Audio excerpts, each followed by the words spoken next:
Irmãos, há muito eu não fico tão tremente e temente por uma palavra como eu estou com relação a essa palavra de hoje. E quando o Senhor colocou no meu coração meditar sobre essa palavra, eu senti medo dela, porque eu não sabia o que vinha para nós nessa noite. E você vai entender. E se eu fosse dar um tema para essa mensagem, eu daria o fracasso da vitória. Quando a vitória é a maior ostentação de fracasso. Fala sobre o voto de Jefité, ou a maldição de Jefité, como você quiser chamar. Depois que nós lermos esse texto, você vai entender. É um texto que traz bastante divergência entre os teólogos, né? Até entre nós mesmos estávamos conversando ali. Por causa do peso dessa palavra, da seriedade, alguns creem que essa palavra não é literal, creem que é figurativa, e outros creem que ela seja literal. Eu creio que ela seja literal, embora ela seja muito pesada. Mas é o que está escrito na Bíblia. Por algumas razões eu creio na literalidade dela. Mas irmãos, façam as suas considerações, a sua exegese, a sua hermenêutica. Mas eu não quero me prender se é literal, se é qualquer outra coisa, mas eu quero crer que ela seja como está aqui. Como está aqui. Juízes 11, versículo 30. Antes de lermos, deixa eu situar você no enredo da história. Os amonitas cercaram o povo de Israel. E os amonitas tinham um exército muito poderoso naquele tempo. Israel não podia prevalecer contra os amonitas. E Israel temeu. Temeu. Israel se amedrontou diante dos amonitas, de modo que até os chefes dos exércitos de Israel fugiram. E aí procuraram Jefité, que tinha sido expulso da cidade. Vocês vão saber a razão por quê já já. E perguntaram-no se ele poderia liderar Israel contra os amonitas.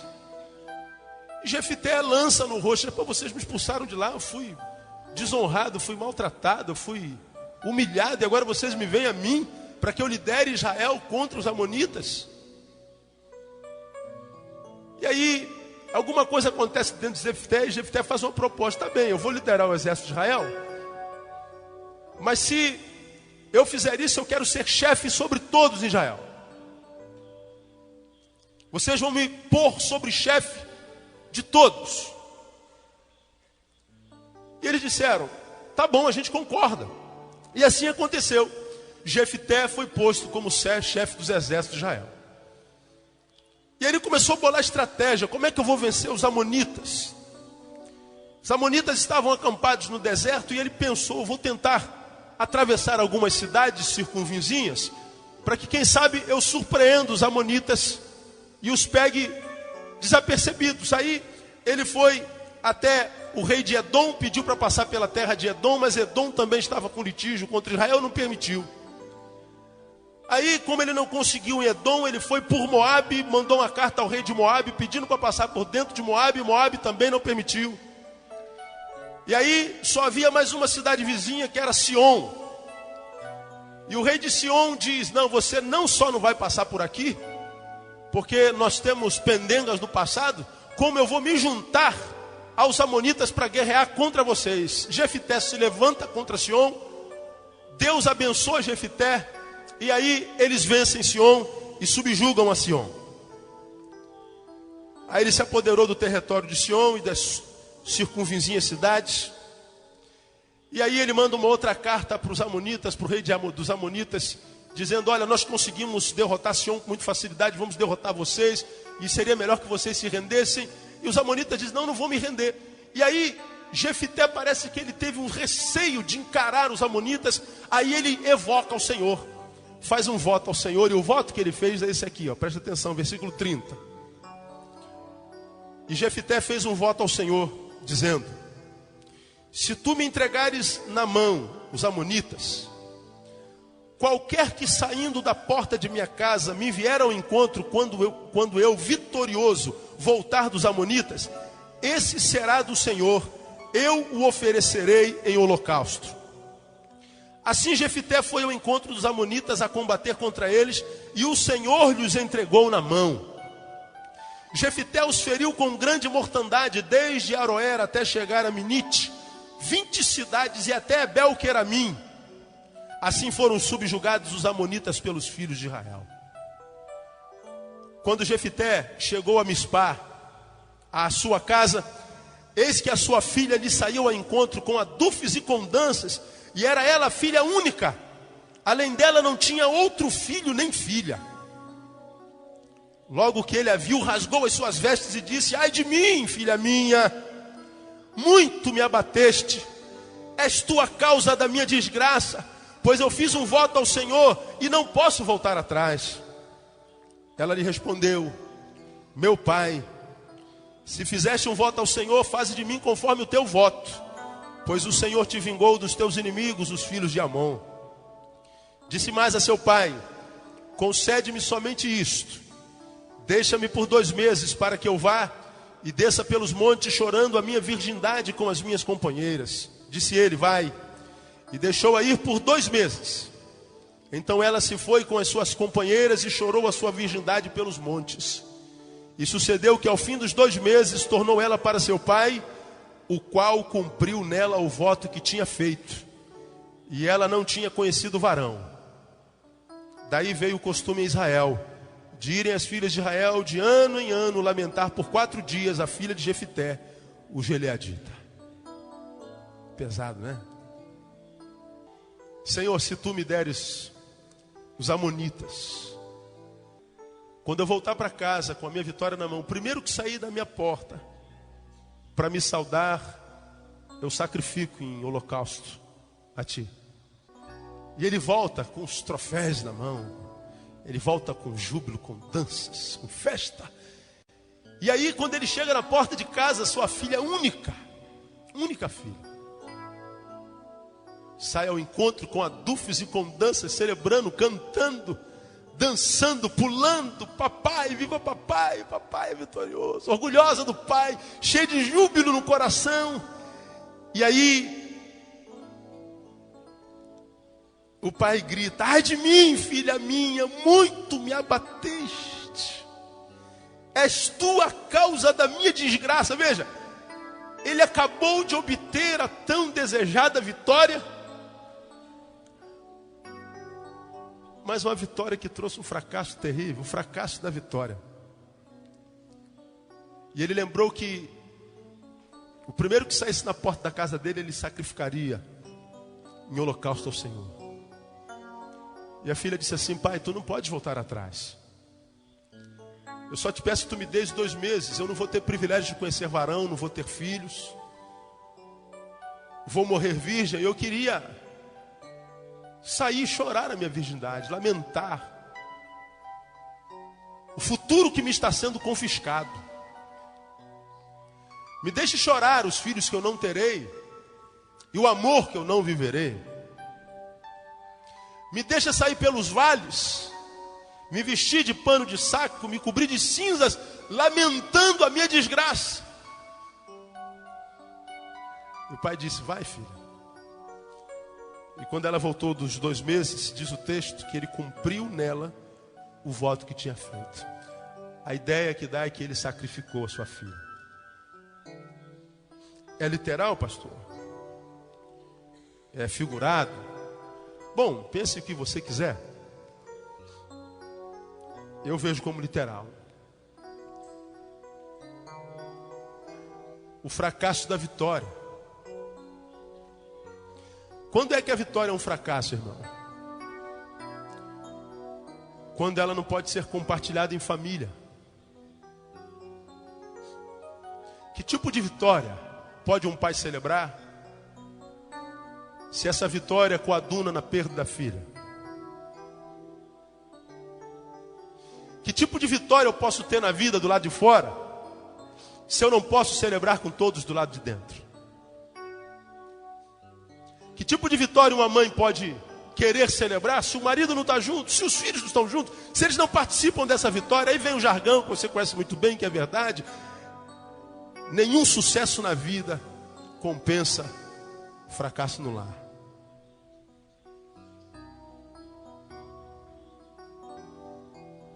Ele matou a sua própria filha. E aí, pastor? O que eu quero me prender com vocês nesse culto da família, para a nossa meditação, quando é que isso tudo começou? Como é que um fim tão trágico pôde abater a filha de Jefité? Jefité não tinha outro filho, não tinha outra filha, não podia ter mais. A Bíblia é explícita e clara em dizer que era a única filha, a filha única dele. A filha, quem sabe, na qual ele depositou todos os sonhos, porque os seus foram frustrados. Eu vou mostrar para vocês isso na Bíblia. Onde é que essa desgraça familiar começou? Onde ela culminou, eu sei. No sacrifício da própria filha. Mas onde é que ela começou? Porque toda desgraça tem um início. E quando ela é familiar, ela é processual, é um processo. Ela começa com pequenas coisinhas dentro de casa que nós não percebemos. Ela começa com algumas ausências que nós não percebemos, algumas coisas básicas, elementares que nós deixamos de praticar, e algumas coisas que nós não deveríamos praticar, mas que ainda que pequeninas, não percebidas, começamos a praticar. Isso tudo vai prefigurando maldição, o início pequenino, microscópico daquilo que vai se tornar numa grande desgraça. Vivemos um tempo de desgraça familiar nessa nação. Irmãos, mataram uma filha única. Sábado passado eu fiz um casamento, estava sentado a uma mesa com um casal de pastores que eu conheci naquele dia, que perdeu uma filha única de 15 anos. A festa de 15 anos estava toda pronta para ser comemorada, e por causa da violência dessa cidade, perderam a filha. Uma morte traumática, violenta. E a filha única de quase 15 anos, que ia ser comemorada, tudo pronto, foi ceifada a vida dela. E eles entraram numa crise mas tão profunda, eles compartilhando. E o interessante é que eles tinham a necessidade de conversar sobre isso. Nos aproveitaram na mesa aí, mas falaram. E eu achei lindo, porque mesmo naquela festa de casamento, nós pudemos ser bênção na vida deles, emprestando os ouvidos. E eles não conseguiram mais morar na casa onde eles estavam. Moravam num amplo apartamento, têm uma vida regular, financeiramente boa. E eles, toda vez que entravam naquela casa, eles se lembravam que toda vez que eles entravam naquela casa, uma terceira personagem daquela família também entrava com elas. Uma jovem bonita, saudável, no início de vida, cheia de futuros, de projetos, de sonhos. Uma criança bela de 15 anos, que trazia alegria para aquela família. E toda vez que eles entravam naquela casa, até outro dia linda, mas agora horrível, porque ela trazia lembranças. Aquela casa com 3 quartos, mas que agora parecem ter 200. E que não havia uma noite que eles passavam no corredor daquele quarto sem entrar no quartinho da filha. E toda vez que abriam aquele quartinho, via a caminha dela, via a escrivaninha dela, o computadorzinho dela. Via aquelas bonequinhas que ainda eram herança da sua infância. Via os seus livros, seus cadernos. Via o travesseiro, os lençóis e as imagens, as lembranças daquela filha única ceifada violentamente nessa cidade do Rio de Janeiro. Fazia com que eles se sentissem propriamente mortos. Eles não aguentaram.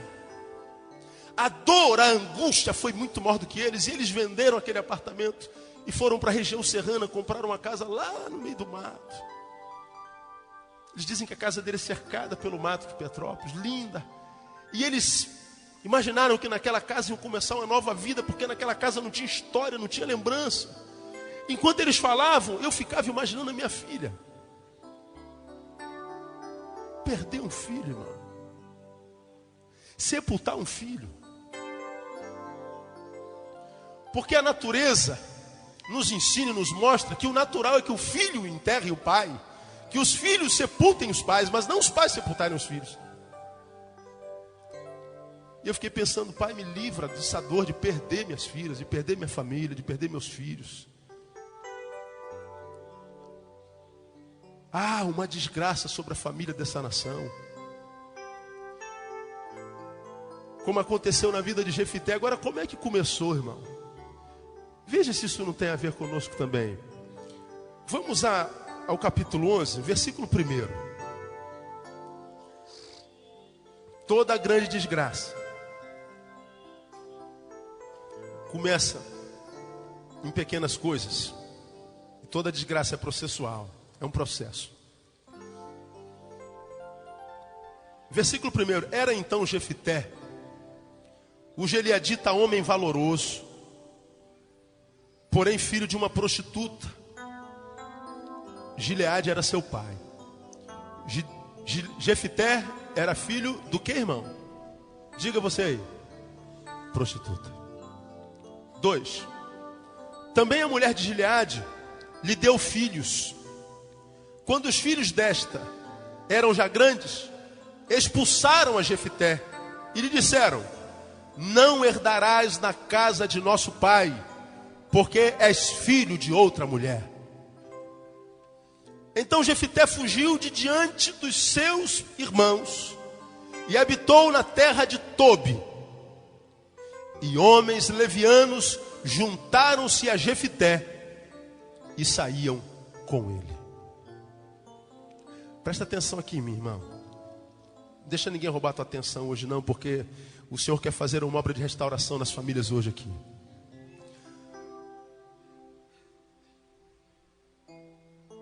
O histórico familiar de Jefité, a sua herança paterna e familiar, já tinha produto de maldição. E essa desgraça que culminou na morte da sua própria filha, que eu imagino no término da sua própria família. Imagina a mulher de Jefité tentando conceber no seu coração e mente esse voto idiota que o seu marido fez. Jefité, que voto é esse que você faz ao Senhor? Porque somos eu, você e nossa filha. Ou saía nossa filha, ou saía eu. Que voto é? Quem você imaginou que poderia sair da porta da nossa casa para te receber em casa? Você está maluco, homem? Não podia estar. E agora saiu a filha. Mas imagina que esse voto tivesse sido feito pelo teu marido, irmã. Quem você preferiria que tivesse saído naquela porta? Você, irmã, ou a sua filha ou o seu filho? Quem você preferia que tivesse saído lá? Diga. Você, não é? Mas não, saiu a filha dela. Agora eu te pergunto, você acha que eles conseguiram conviver de alguma forma saudável a partir daí? Vocês acham que essa família teve paz depois disso? Você acha que essa família conseguiu gerar algum tipo de fruto de felicidade depois disso? Impossível. Impossível. Imagina a cabeça de Jefité. Imagina a cabeça dessa mulher. Imagina se esses dois estavam vivos depois da morte da filha. Não, morreram. E ficaram existindo por aí como fantasmas, como infelizes mortos, zumbis, respirando, comendo, trabalhando, mas mortos. Porque não tem como ver dessa forma. Agora, onde é que isso tudo começou? Como é que essa desgraça se instalou na vida de Jefité, de modo que arrasou com a sua existência até o último fôlego da tua vida? E isso pode acontecer na nossa vida. Não estou falando matar o nosso filho, porque isso não existe hoje. Mas ver a nossa família estéril, ver a nossa família morta, ver a nossa família não mais como uma família, mas como um bando de gente morando no mesmo endereço, mas sem nenhum relacionamento emocional, de afeto, de carinho, de solidariedade. Isso é uma família morta. E isso tem se instalado nas famílias do Brasil e grande parte do povo de Deus. Isso aconteceu na vida de Jefité. E como começou? Veja lá. Primeiro, rejeição dos irmãos e falta de amor entre eles. O texto diz que Jefité, o gileadita, homem valoroso, porém ele era filho de uma prostituta e Gileade era o pai dele. Mas Gileade tinha uma mulher. E a mulher de Gileade deu outros filhos a ele, sendo que Gileade deu uma escapulida e teve um filho com a prostituta, e ele trouxe esse filho para dentro de casa, assumiu o filho. Só que os filhos da mulher de Gileade não aceitavam a Jefité como irmão. E aí, naquela família, estava instalada a guerra, a competição, a falta de amor, que gera ódio, que gera amargura, que gera toda obra do inferno no coração dos filhos. O que o diabo tem usado para arrebentar com as famílias da terra? Guerra entre os irmãos. Quantos aqui, porventura, tem mais de 2 filhos em casa? Levante a mão assim. Pai e mãe. Mais de 2 filhos. Um bom número, né? Irmãos, eu não sei se vocês já repararam como que os irmãos hoje brigam como 2 inimigos.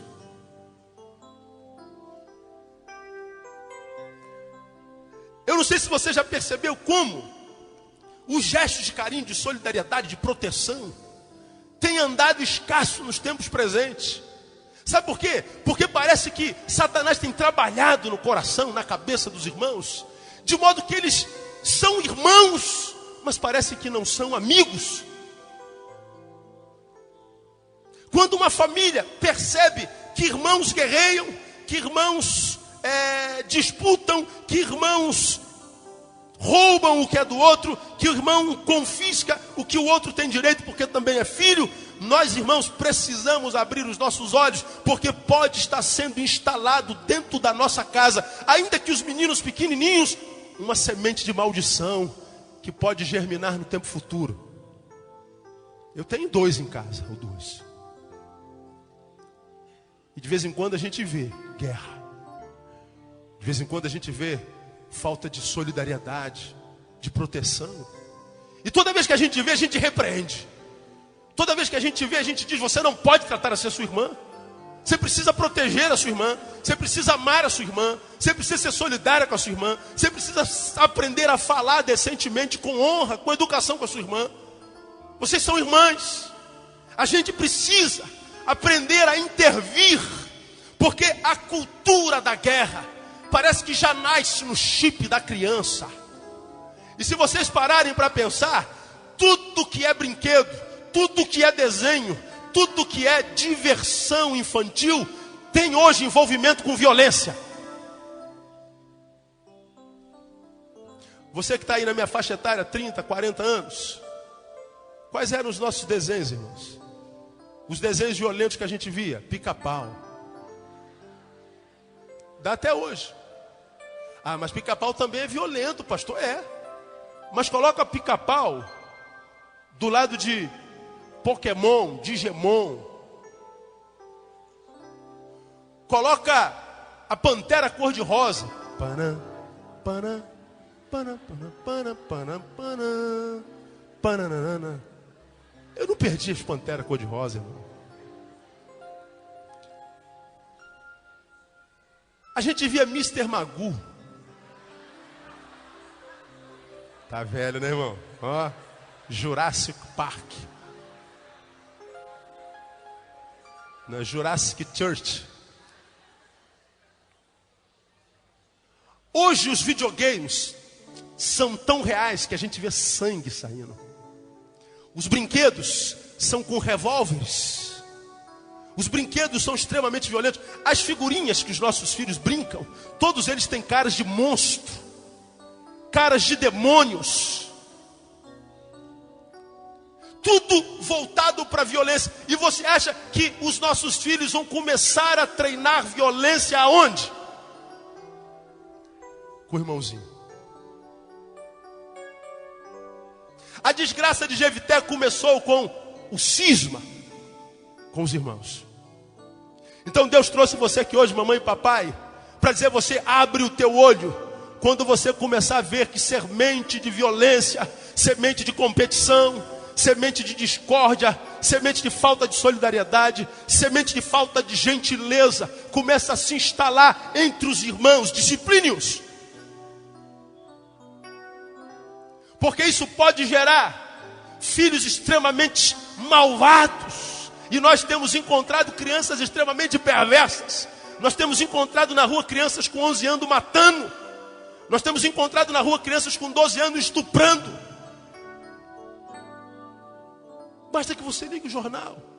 E aqueles filhos são filhos que amanhã poderão estar disciplinando os seus filhos, os nossos filhos. Está repreendido em nome de Jesus. Mas tudo começa dentro de casa. Cuidado, pais, com o que está sendo gerado no coração dos seus filhos. Cuidado com predileções. Cuidado com o carinho excessivo que a gente dá para o menor em detrimento do maior. Filho mais velho sofre, irmão. Olha, nós vamos sair, você vai ter que tomar conta do seu irmãozinho. E se eu voltar, souber que o seu irmãozinho reclamou, você vai se ver comigo. Aqui não acontece isso, evidentemente. Mas aí para fora...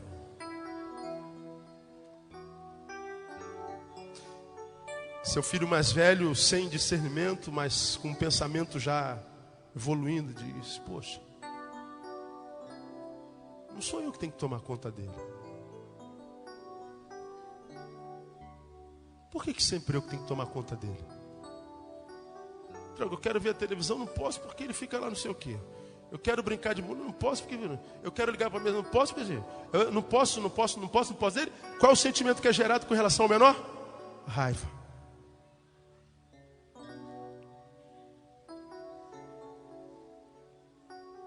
A gente diz assim: pastor, o senhor está exagerando. É. Então continue lançando responsabilidades sobre teu filho, que não são deles. E a gente vai ver como é que o diabo amplifica isso.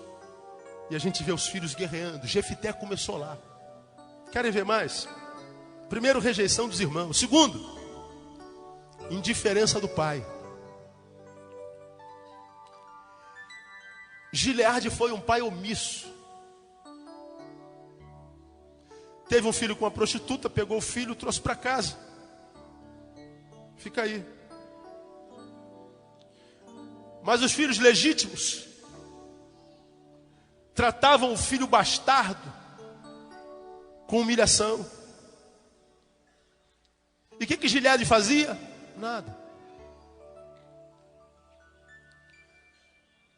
Os filhos disseram para Gileade: olha, você, no versículo 2, lá no finalzinho, não herdarás na casa de nosso pai, porque és filho de outra mulher. Você não vai ter herança na nossa casa, porque você está na nossa casa, mas não é da nossa casa. Você está, não é. Você come conosco, mas não é dos nossos. Então esse filho era rejeitado, ele não tinha herança. Você não terá herança. E ele não teve herança nem material, ele não teve herança familiar, afeto, carinho, amor, reconhecimento. Ele não teve herança espiritual. Ele simplesmente não teve herança. E por causa disso, no seu coração foi sendo formatada feridas profundas. Por causa da sua exclusão, por causa da indiferença do pai que não fazia nada. Jefité era humilhado, Gileade calado. Jefité foi deserdado, Gileade calado. Jefité era agredido moral e psicologicamente, e o pai ficava calado, o pai nada. De modo que o grande problema de Jefité não eram os seus irmãos que o rejeitavam ativamente, mas o seu pai que o rejeitava passivamente. Jefité foi aquele filho que nunca recebeu uma palavra de amor do pai. Foi aquele filho que não só não recebeu uma palavra de amor do pai, mas nunca recebeu uma palavra de consideração, nunca deu uma palavra de consideração. Quando um filho humilhasse o filho, não faz isso com seu irmão. Pai sem promisso, irmão. Como eu preguei aqui já num dos cultos de família dos anos anteriores, pais omissos formam filhos bastardos, filhos frouxos para a vida, filhos rebeldes, filhos revoltados. E geralmente nós somos omissos do lado de dentro, sabe por quê? Porque nós estamos ocupados demais do lado de fora. Papai está ocupado demais para ganhar dinheiro. Papai está ocupado demais jogando futebol com os amigos até de madrugada. Papai está ocupado demais trabalhando para trazer leite para casa. Papai está ocupado demais bebendo com os amigos na rua. Papai está ocupado demais do lado de fora. Mamãe cuida do filho de lá de dentro. E aí quando os filhos se perdem, papai só sabe cobrar da mamãe. Onde é que você estava que não criou esse filho direito? Eu estava tentando sozinha e não consegui. Porque filhos não precisam de mães. Filhos precisam de pais e mães. A desgraça de Jefité, irmão, foi ampliada por causa da indiferença do pai. Pai, deixa eu dizer uma coisa para você. Colocar filho no mundo é muito fácil, sabe? Cachorro faz isso, jumento faz isso, pulga faz isso. Botar filho no mundo, pega qualquer macho, qualquer fêmea, copulam e vai nascer um bacuri. Pode pegar o marido de uma família com a mulher de outra família, ou vice-versa, vai sair alguma coisa. Agora, pai não é aquele que põe no mundo. Pai é aquele que educa. Pai é aquele que está presente e diz: filhão, o que está pegando? Pai é aquele que vê o filho calado e se aproxima para tentar ser canal da bênção de Deus na vida dele. Pai é aquele que consegue ler sem que os filhos falem. Pai é aquele que percebe, mesmo que escondido esteja. Pai é aquele que não precisa dizer nada que o filho entende. Pai é aquele que abraça. Pai é aquele que dá uma chinelada. Pai não é só aquele que paga, mas é aquele que quer saber o que está sendo do dinheiro que serve para pagar. Pai não é aquele que manda, pai é aquele que vai junto. Pai não é aquele que diz vão, pai é aquele que diz vamos. Pai é aquele que está presente. Porque famílias que não têm pais, e nós estamos sendo dispensados da família pós-moderna, e não é só porque a família pós-moderna não, é porque já que nós colocamos no mundo, não assumimos como pai, então vamos dispensá-los de uma vez. Vamos legalizar o que já é. Vamos tornar claro e legal a incompetência e a nulidade dos pais. Porque grande parte disso que a gente vê gerado nas famílias e nas crianças, que estão roubando, que estão cheirando cola, que estão se prostituindo, tomando êxtase, parte disso, grande parte da culpa disso é minha, como homem de casa que falhei, como você que falhou. Mas pastor, eu estou do lado de fora ganhando dinheiro. Teu filho quer mais do que um videogame. Teu filho quer mais do que uma bicicleta. Teu filho quer mais do que uma cama moderna. Teu filho quer mais do que um tênis Nike, um reboque. Teu filho quer um amigo.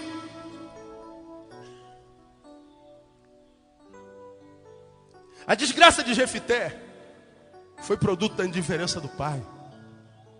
Mas o texto diz que ele foi filho de uma prostituta. A desgraça de Jefité se instalou também naquela família porque ele tinha vergonha da mãe. A sua mãe era prostituta. Eu fico imaginando, irmão, quantas vezes, quem sabe, eu não sei a história, quem sabe Jefité morou com a mãe, e ele via entrando na sua casa um homem, 2 homens, 3 homens, 10 homens por dia.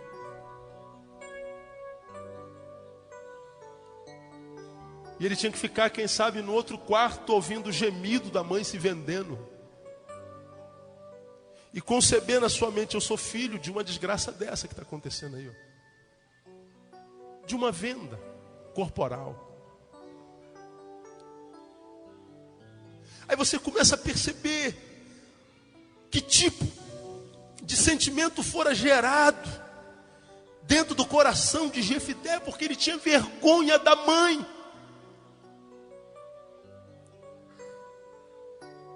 Aí eu faço uma pergunta para você, pai e mãe aqui presente: como é que seu filho, o que seu filho pensa de você?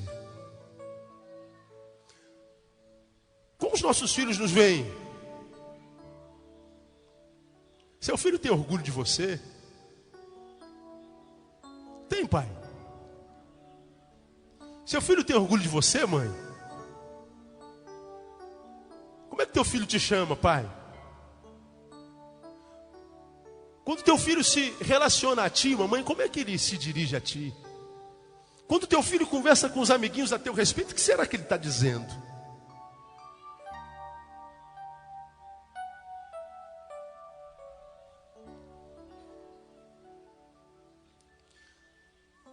Hoje um irmão estava me contando uma experiência, ele ouviu de uma pastora pregando em algum lugar, eu não me lembro onde,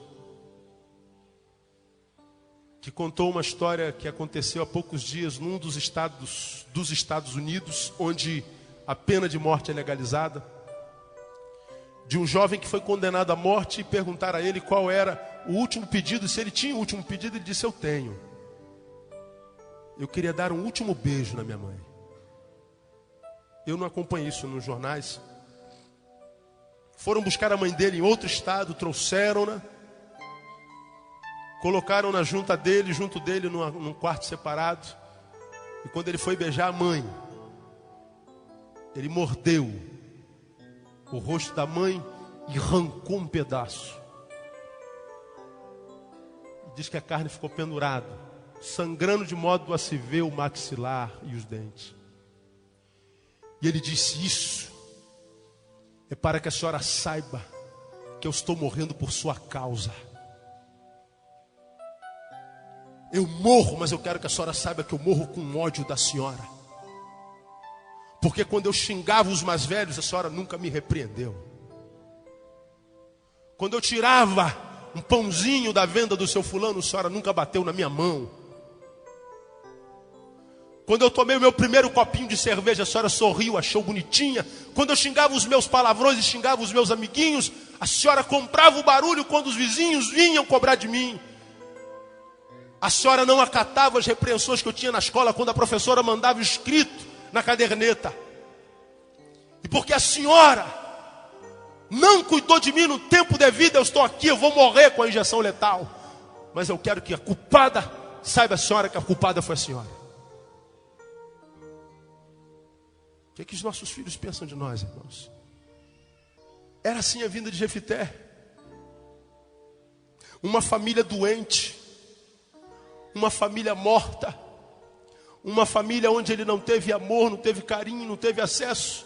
E quais as consequências sempre inequívocas, sem exceções, de uma família como essa? Olha as consequências. Primeiro, abandono do lar. Veja lá no versículo 3.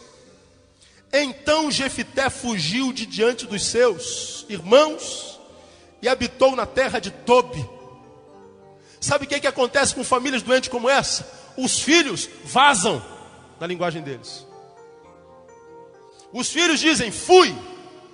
E os pais ficam em casa, quando ficam preocupados, querendo saber onde é que os nossos filhos estão. O que há do lado de fora tão agradável, tão bom, que faz com que os nossos filhos prefiram estar lá do que aqui dentro conosco? Ou o que há dentro do nosso lar que incomoda tanto os nossos filhos, que faz com que ele passe tanto tempo do lado de fora?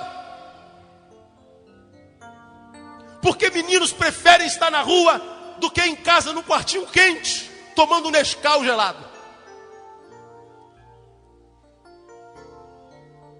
Jefité foi embora do lar. E aqui, quando ele diz que ele fugiu dentre os seus, ele simplesmente correspondeu à rejeição com rebelião. Ele se rebelou. Ele está frutificando com relação àquela semente que a família plantou dentro dele. Porque o plantio da competição, o plantio do ódio, da amargura, gera rebelião. E a rebelião, para mim, é a maldição dessa geração.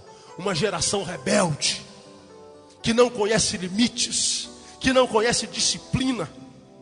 Ele não suportou o impacto da dor emocional. E aí ele diz: eu preciso sair dessa situação, eu preciso sair do meio dessa gente que a gente chama de família. E aí ele saiu da situação, mas a situação não saiu dele. Já estava plantado o fruto da amargura, e Jefité fugiu de casa. Ele carregava em si uma ferida que se mantinha aberta tão somente, irmão, pela possibilidade de vingança, ele queria se vingar dos pais. É o que a gente vê hoje acontecer todo dia. Irmão, é só parar para pensar aqui comigo. Para alguém que se envolve em droga, só existe 2 fins. 2 e mais nenhum outro. E qualquer um de vocês sabe qual é o fim. Quer ver? Me diga, Valerinha, um dos 2 fins que alguém que se envolve com droga vai chegar. Morte. Um é a morte. E o outro, Lenilson? Prisão. Não precisa ser doutor. Qualquer um sabe disso. Se eu me envolver com droga, ou eu acabo preso, ou eu acabo morto. Agora eu pergunto, o número de pessoas que se envolvem com drogas hoje aumenta ou diminui? Todo dia. Ora, se eu sei que ou eu vou ser preso ou eu vou morrer, por que eu me envolvo com droga? Porque está com o mesmo espírito de Jefité. Eu quero sair de casa. E porque eu não presto mesmo. Porque nem meus irmãos me amam. Meu pai não me ama. Foi um omisso. Eu não tenho herança material, não tenho herança familiar, não tenho herança espiritual. Então eu sou uma praga mesmo, quer saber? Eu vou sumir e vou me rebelar. E aí ele se envolve com drogas. Ele se envolve com toda sorte de produtos do inferno. Porque quando eu me envolvo com droga, com más companhias, eu estou me autopunindo, ainda que inconscientemente. E os pais ficam em casa, meu Deus, aonde foi que eu errei? Não sei, mas que errou, errou. Quem sabe? Está na hora de pedir perdão. De se humilhar. Abandono do lar.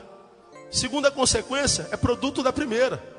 Marginalização. Veja lá o versículo 3. E homens levianos juntaram-se a Jefité.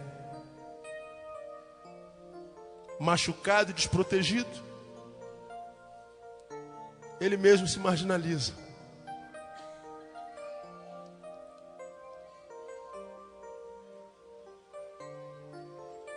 Com quem teu filho está andando, irmão? Quem são essas amiguinhas que vivem ligando para tua casa? Com quem teu filho, tua filha tem passado horas naquele telefone? O que está escrito na capa do caderno do teu filho, da tua filha? Pastor, o senhor está querendo que eu leia o caderno da minha filha? Sim, senhor. Aí isso é antiético, então vai na ética. Vai na ética e larga o teu filho. Cuida dele não. Meu amigo, enquanto está debaixo do teu teto, ele tem que se submeter a você.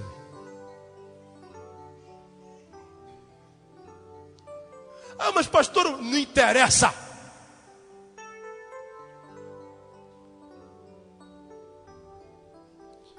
E se não submete mais, cria uma ponte dialogal. Dialogue, mas não de maior para menor, mas de igual para igual, de amigo para amigo. Vem cá, moleque, porque eu sou teu pai, você tem que me obedecer. Não rola mais, irmão. Não é mais como você e seu pai. No nosso tempo, irmão, você que está aí na minha geração, você que foi criado aí com família tradicional, você estava aí zoando aqui, correndo para lá e para cá na igreja.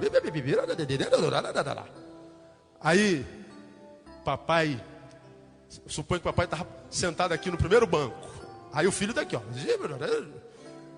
Levanta aqui um pouquinho, irmão. Não atrapalha não, irmão. Sai daí. Aí, papai só dava uma olhadinha assim para trás, ó. Papai só dava uma miradinha assim no filho, ó. O que o filho fazia, irmão? Diz aí, você que é velho igual a mim. É ou não é? Agora olha de cara feia pro teu filho.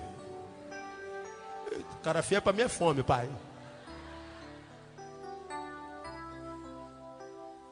Mas pastor, não pode ser assim, pastor. Mas é. Ou você constrói uma ponte dialogal, ou você se torna não o chefe do teu filho, mas o melhor amigo dele, ou você perde o seu filho. Chama teu filho de campeão, de princesa. Bate um papo, abre as portas. Não, senão eu perco a autoridade sobre o meu filho. Meu filho não vai me respeitar. Filho tem que vir na marra. Você vai perder seu filho. Os tempos mudaram. A mentalidade mudou. Até os bebês mudaram, irmão. Antigamente, até para abrir o olho o recém-nascido levava uma semana. Agora o bicho já nasce de olho aberto. Uma semana ele já está sentando, uma coisa de doido. É ou não é? É, irmão. Daqui a pouco já nasce igual o filho de égua, já sai andando. Aí a gente quer que o nosso filho tenha maturidade para se submeter a nós. Então, você tem que subir. Não, pai, você que tem que descer. Desce para falar a linguagem dele. Bate um papo de irmão para irmão. Senta aqui, vamos sentar olho no olho, vamos bater um papo. Filho, o que está pegando? Deixa ele falar. Uma outra consequência, retaliação. Nos versículos 9 e 10, irmão, quando ele é convidado para liderar o exército, então Jefité disse aos anciãos de Gileade, versículo 9, se me fizerdes voltar para combater contra os amonitas, e o Senhor nos entregar diante de mim, então serei eu o vosso chefe. Responderam os anciãos de Gileade e Jefté, o Senhor será testemunha que entre nós, de que faremos conforme a tua palavra. Ele foi feito chefe. E sabe por que ele queria ser chefe? Porque ele queria provar para a família dele que ele não era tão ruim quanto ele era. Ele acha que mudando de posição social, ele poderia, quem sabe, ser reconhecido pelos familiares. Mas não adianta mudar a posição. O que muda a situação da família são os valores, são os sentimentos, não é posição. Por último, culmina no relacionamento espiritual equivocado. Da onde ele tirou esse voto, irmão?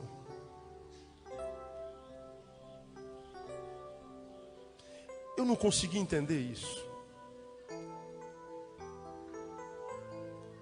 Foi demais para mim isso aqui. A minha competência é muito pequena para entender esse voto. Senhor, se tu me deres os amonitas, primeiro que sai da porta da minha casa, eu te ofereço um holocausto. Nunca se ouviu falar em holocausto humano. O Senhor nunca recebeu esse tipo de holocausto. Por isso dizem que esse texto não é literal. Mas o fato é que a filha, que na cabeça de Jefité poderia ser a esperança da restauração da bênção familiar, ou seja, toda desgraça que comigo aconteceu com minha filha será diferente, porque é o que nós projetamos nos filhos. Você casa, teve uma juventude, uma infância muito pobre, com muita dificuldade. Muitos irmãos aqui entre nós se alimentou com farinha e banana verde na roça. Muitos irmãos aqui tiveram sapato único durante um ano inteirinho. Muitos irmãos aqui tiveram uma alimentação no dia, na infância. Foram diferentes dos nossos filhos, como já falei aqui, eu falei no ano passado isso. A gente chega em casa, tem um culto especial na igreja, aí abre o guarda-roupa, e aí tira 1, 2, 3, 4, 5, 10 blusas, bota as 10 e diz, meu Deus, nada ficou bom com essa calça nova. E você fica irado porque nada combina. E você diz, eu não tenho roupa, eu não vou na igreja hoje. Tu fica em casa.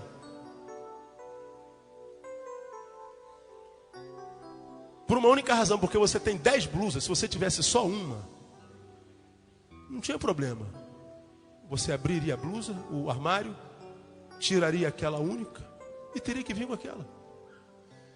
Teu filho abre o armário, tem tênis cor de abóbora, vermelho, azul, branco, sandália, tem tudo, não tem um sapato legal. Vou descalço. Ou não vou. Se tivesse só aquele tênis bamba. Tá lembrado, né, irmão? Que chute. Aquela conguinha azulzinha com aquele plásticozinho na ponta.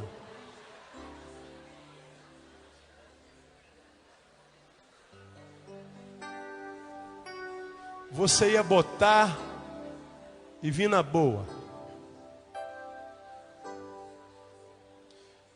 Quer ver uma coisa curiosa, irmão?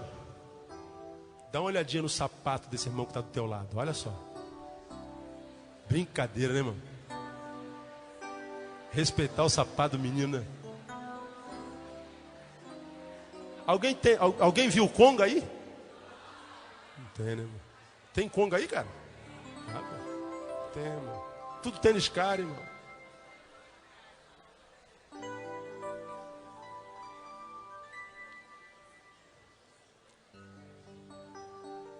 Ele projetou na filha. Minha filha vai ter o que eu não tive. Filha, eu não fui amado pelo meu pai, eu vou te amar com todo o meu amor. Filha, eu não tive herança, mas eu vou deixar tudo de bom e de melhor para você. O pai diz, eu vou viver a minha vida em ti. Os meus sonhos vão ser realizados em ti. E ele vai e faz um voto idiota desse. Perde a filha, perde a segunda oportunidade de viver os sonhos. Relacionamento espiritual equivocado, mesmo que seja com Deus certo. São famílias que nem na presença de Deus conseguem ser restauradas. São famílias que mesmo na presença do único Deus, o Criador de todas as coisas, conseguem ser benditas. E tudo começou aonde, irmão? Lá na família de Jefté, lá atrás. De modo que, irmão, terminando a minha palavra de hoje, eu quero te dizer que Deus disse para te dizer que Ele espera que você mude a sua postura em casa. Eu não sei para quem é essa palavra, irmão. Eu não sei, pai, como é que você tem se portado junto aos teus filhos, nem você, mãe, nem você, filho, junto aos teus pais. Mas a palavra de Deus lida aqui nessa noite diz que todas as famílias da terra serão benditas desde Abraão, pela fé. E isso que a gente tem visto do lado de fora é produto do que tem sido plantado do lado de dentro. E Deus não te deu filhos para você lançá-los no inferno também. Deus não te deu filho para semear violência na terra. Deus não te deu filho para serem prostitutas. Deus não te deu filhos para serem bastardos. Deus não te deu filho para servir a Satanás. Deus te deu filhos para adorarem ao Senhor seu Deus. Deus te deu família para que te locupletasse, para que te abençoasse, para que tu cuidasse dela. E o Senhor está dizendo, parte daquilo que tu vives hoje em tempo de escassez, pode ser produto da tua ausência dentro de casa, seja você pai, mãe ou filho.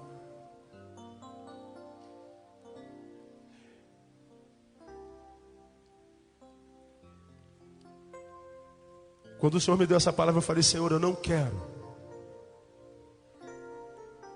ver minhas filhas se perderem.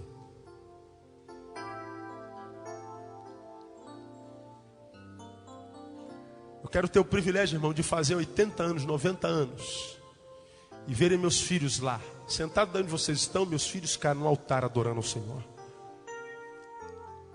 Quero ver minhas filhas debaixo da minha unção, dando continuidade à obra. Quero ver minhas filhas sendo servas dessa sociedade, sendo canal da bênção de Deus, sendo úteis. Quero ver minhas filhas honradas. Quero ver minha filha no lugar das princesas, e não nas vielas e nos valados da vida. Que sejam pessoas simples, quem sabe de um emprego humilde, mas honradas, porque foram amadas pelos pais. Quero profetizar, irmão, nessa noite, que o Senhor está restaurando famílias nessa noite. Porque algumas dessas pragas estão disseminadas em famílias aqui presentes. E o Senhor está dizendo para vocês, é chegado o tempo do fim dessa maldição em nome de Jesus. É chegado o tempo do fim dessa frieza, dessa família sem cor, sem saúde, sem sabor. Agora eu quero desafiar a você, pai. Quem sabe nessa noite, olhar bem no fundo do olho da tua mulher e da tua filha, do teu filho e falar, filha, me perdoa. Eu não soube te amar como deveria te amar, eu nunca te disse isso. Tu sabe que eu te amo. Eu posso até saber, pai, mas eu preciso ouvir de vez em quando. Mulher, me perdoa, porque eu tenho sido omisso, eu tenho valorizado mais a rua do que você. Mas tu sabe que eu te amo, eu sei, marido, mas eu preciso ouvir de vez em quando. Marido, me perdoa. Um gesto de amor pode cobrir uma multidão de equívocos. Um gesto, pai, um degrau que você desce, mãe, pode tirar o seu filho desse buraco. Filho, uma palavra, um gesto de submissão, um gesto de amor para com os teus pais pode curar a frieza deles. Um gesto. A Bíblia diz que o amor cobre uma multidão de pecados. E eu sei que quando a gente perde a intimidade, a gente perde...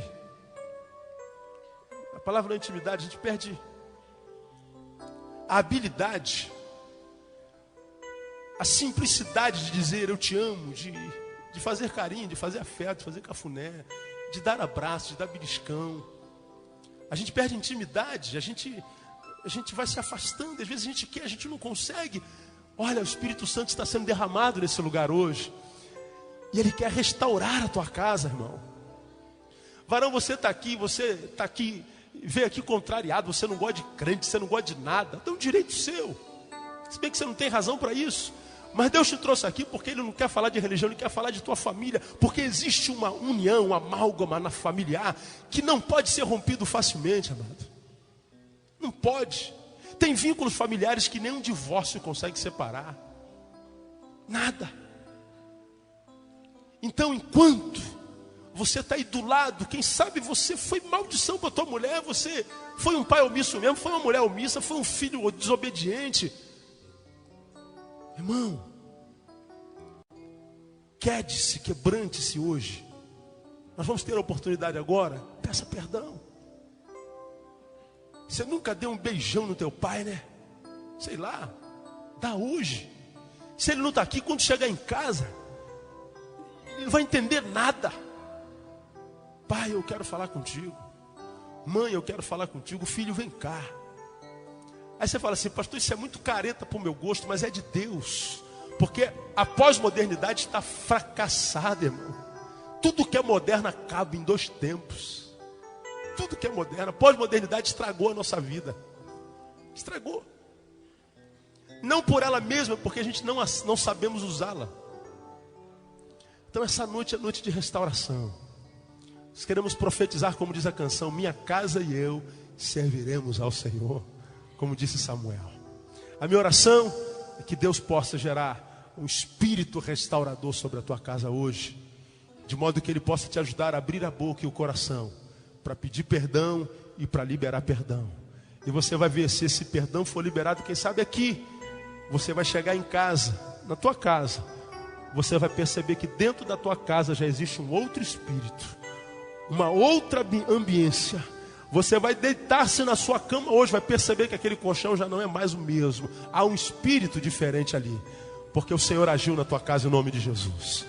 Amém, amados? Que o Senhor abençoe muitíssimo a tua família, desde o pai até o filho caçula, e que a tua casa seja uma casa cheia de amor, de afeto, de compromisso, de obediência, de moral, de ética, de toda sorte de fruto do Espírito Santo, para a glória de Deus Pai, em nome de Jesus. Quantos recebem? Diga, eu recebo. Aleluia. Vamos ficar em pé, amado. Aplauda o Senhor por essa palavra.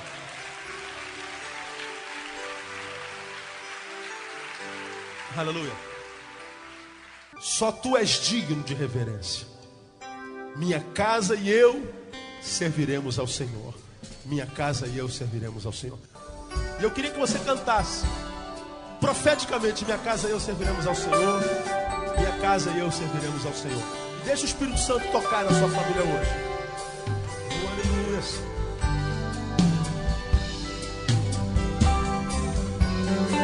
Encha o meu lar, encha o meu lar. Encha o meu lar com tua presença. Só